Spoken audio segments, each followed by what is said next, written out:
Another important concept in hachi is categorical features. So as we saw in the previous video, we can specify feature masking using the tilde sign at the beginning of the column name for CSV files, or for JSON files, we can mark the feature as masked like this.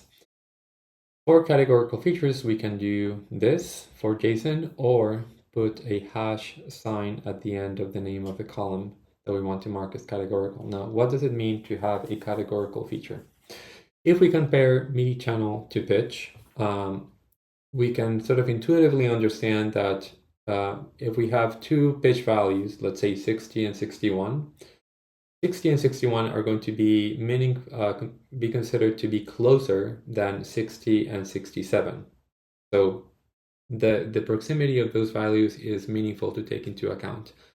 However, if we consider MIDI channels, the assignment of channel 1 and 2 is completely arbitrary because there is no sense of comparison between, say, channel 1 and channel 2 or channel 1 and channel 4. Like, the assignment of those identifiers is completely arbitrary, and they work more as labels rather than continuous features.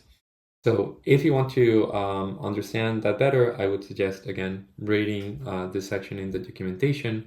But I want to show you what that translates into. So the first thing to know is that properly marking a feature as categorical is going to improve the training of the model, but it's also going to define how or what possible values can a feature take when we generate data. So if I use the model to generate data offline, so I'm going to say hachi gen and then pass the model, I can see in the output that all the features that are not marked as categorical, so pitch, velocity, and duration, they have decimal places.